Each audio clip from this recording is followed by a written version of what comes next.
1,500, 5,000, and 10,000. She's doing it because she said, I want to see if I can. It's to the line. She falls. Stefan Hassan had gold in her hands. It is times like this that makes you love track and field. Welcome to Jacob the Analyst YouTube channel. I just came back from watching the last lap of the 10K a few days ago and did not notice that Hassan fell right before the finish line. I mean, how many events is this lady running?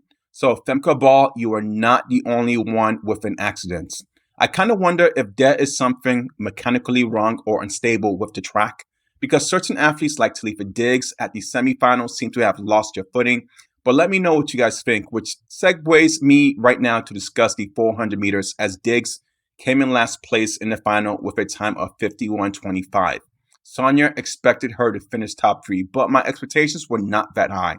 For Diggs to make top 8 this time around is a great achievement, as last year she did not make it past the semifinals. I think once she works on her endurance this offseason as she has turned pro, then she will be able to hang around much longer with the top tier world athletes and come in under a sub-51 time. Also, she has ran so many races this past season. Those legs have to be worn out.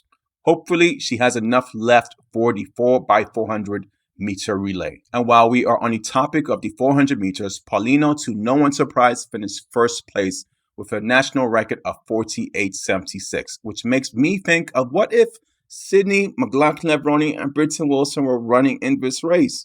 It could have been a completely different story, but we will never know. Regardless of the situation, first, congrats to Paulino, as this was expected coming in as a favorite.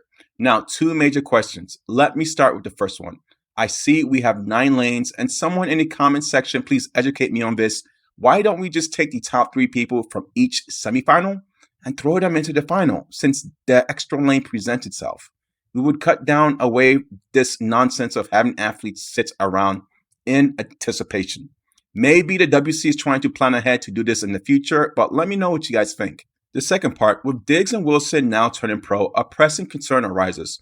Will they receive the quality of training they need? Turning pro often demands an adjustment.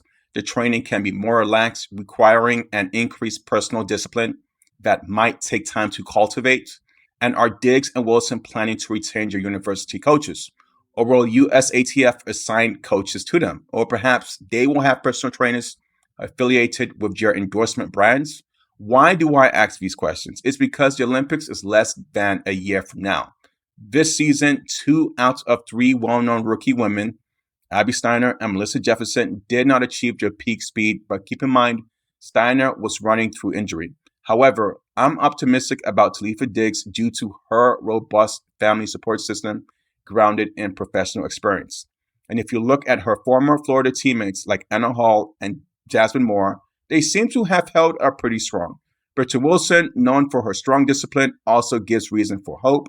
It will be intriguing to see what the offseason unveils as all these athletes focus on the next challenge, the 2024 Olympics. And for the 200-meter heat, we will see both Sha'Kerri, Richardson, and Gabby Thomas in the final.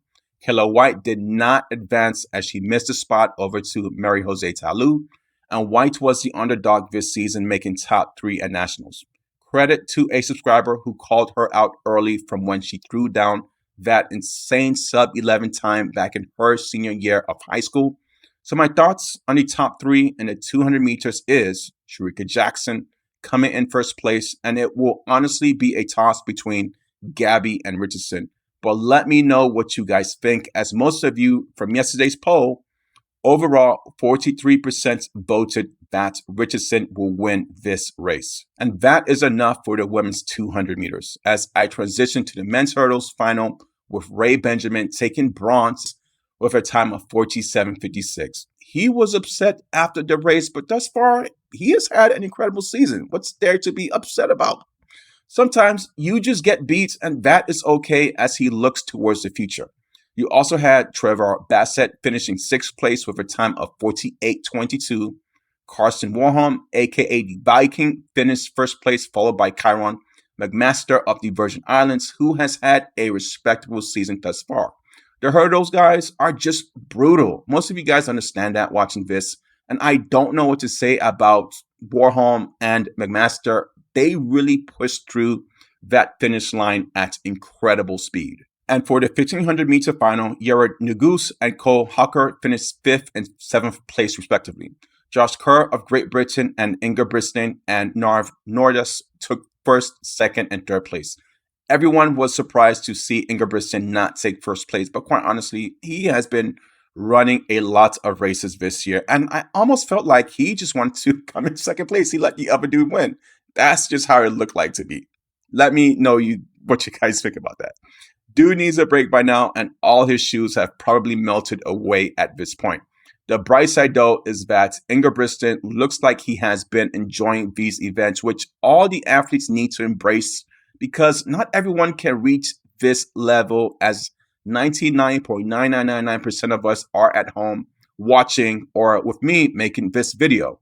And for the steeplechase, Courtney Wayment made it past the heat, so we will be seeing her in the semifinals in the next few days. I'm excited for that race, but both Kristen Kerr and Emma Corbin did not have enough gas in the tank. Kerr has had a remarkable season in general thus far, looking for her to improve at this point. Emma Corbin has been struggling lately, but she continues to put on her big girl pants and toughen through the adversity this late in her career. By now, the lady has received hundreds of awards, quite possibly past my age. I don't know how they continue to do it. For the pole vault women, glad to see our ladies enjoy it, as we had 4 going into the final. That is crazy. But it was a tie between Katie Moon and Nina Kennedy of Australia. They agreed to share the gold medal as they were tired of dishing it back and forth for 2 hours. Shout out to Sandy Morris, Hannah Moll, and Bridget Williams. They finished 7th, 9th, and 12th, respectively. I think this sport is really going to grow because of social media. So expect lots of US ladies to stand in line waiting to compete. Now let's focus on several underrated semifinals with some of our athletes.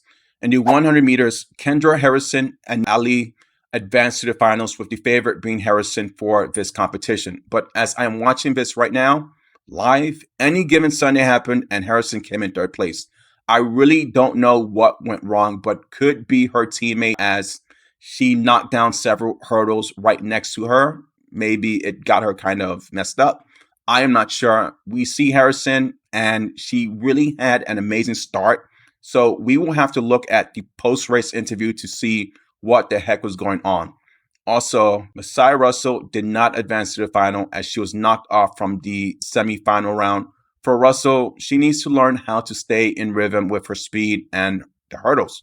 I think she'll be able to come out of this stronger, as she has hit some excellent marks this season. But I have to give credit to Danielle Williams of Jamaica for stealing the show in this competition, as she came out marching on every single hurdle her way, along with Jasmine Quinn.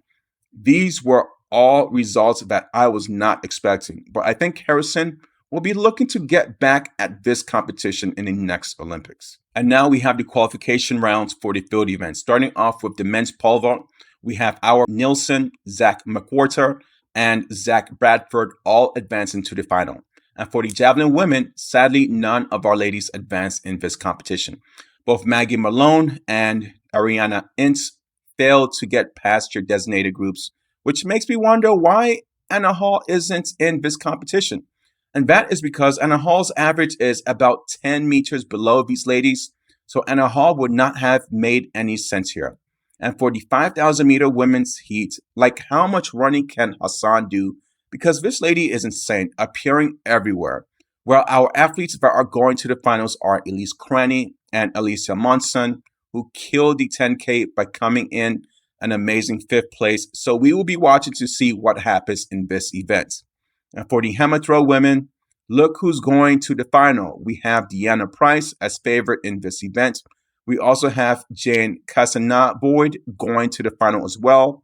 Jillian Shipp decided not to participate for whatever reason. And for the women's triple jump, we have Katura Aji, Jasmine Moore coming out of the long jump, and Tori Franklin going to the finals. But as I am going over all of this, the women's 400 meter hurdles just concluded, as well as the men's 400 and men's long jump as well, which I will discuss really soon as part of day 6. Now it's time we go into comment stream. The last video was focused on day 4. If you guys have not checked it out, please make sure you do. Thank you all for listening. Credit goes to JK for the excellent 9-lane question. Thank you, DA, for the $100 Cash App. It was very helpful and will help us improve production quality. Also, please, guys, make sure you check out Track It Ace, as he has dropped some excellent videos covering several European runners.